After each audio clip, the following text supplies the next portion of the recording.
Ice Road Vengeance movie review. Quick review here, so I can get it out of the way, get it done.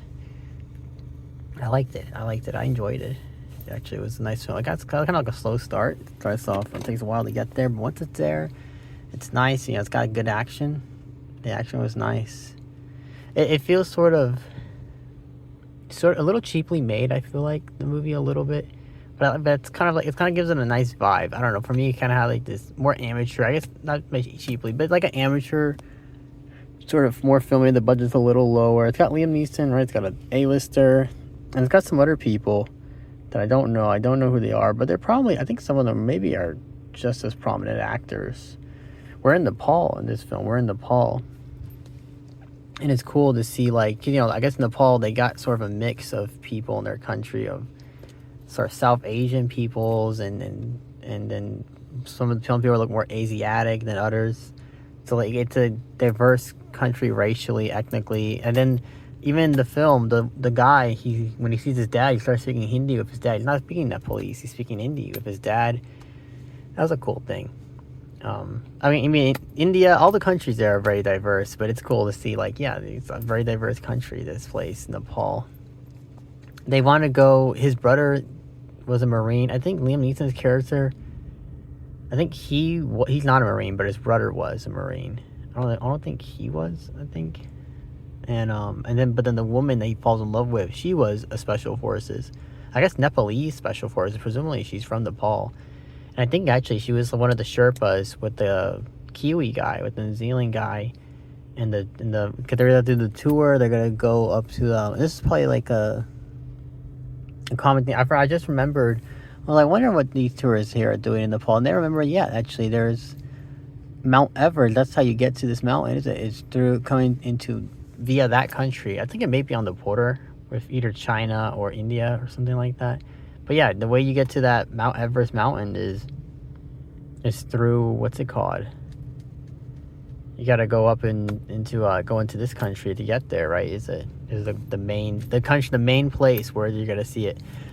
But what was I thinking in my head with Nepal? Nepal's been in the news recently. Apparently, there's some not so good things. So I guess it's nice. There's a film here that takes place in there, and then of course there's corrupt cops and stuff, and so it makes it a little fitting that there's some bad stuff happening in Nepal right now, and then fucking the cops are corrupt, and the guy, I think it was the family wants to build. I thought it was the opposite. They want to build the dam, and the family doesn't want to give up their land, and there's like corruption with that. But I think it's actually the opposite. They want to build the dam to help the community where they live and stuff, and the people don't want them to do this or something. Got there, basically, and they already killed. Like the grandpa got killed. They threw, somebody rammed his truck or drove his truck, because it was like. I guess you even if you get out of the vehicle, I guess you run down the road, they'll just you really can't escape it, is it?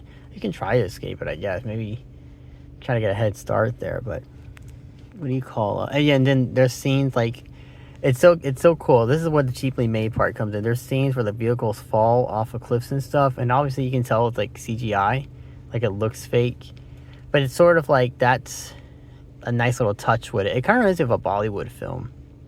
In that aspect, and maybe I'm thinking maybe this film was made halfway in between being Nepalese production and a Western production, like the two companies coming together and clashing and making this film happen. But I like that he and the girl falls in love. That was a nice, appropriate touch. I feel like there's something that had some chemistry, some vibe was going on. So it's nice to see they became romantically involved with each other. And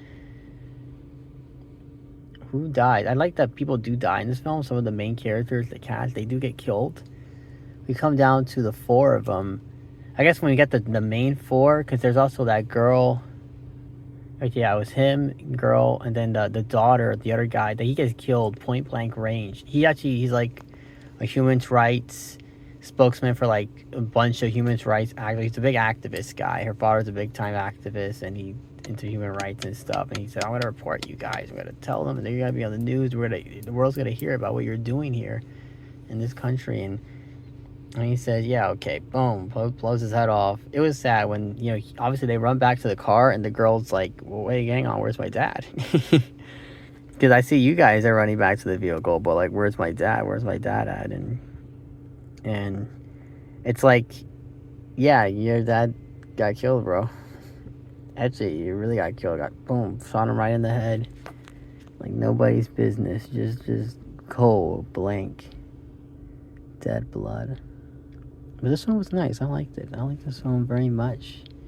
And what do you call? I guess I look forward to the next Ice Road Vengeance. I guess this is a series. Because this is called Ice Road. Yeah, that's the name of the film. And my guess is there's probably like a part 1 or something to this. Or another installment of Ice Road Vengeance. Or Ice Road in general. But, or maybe it's a standalone. Who knows? But, that concludes my review. Thank you.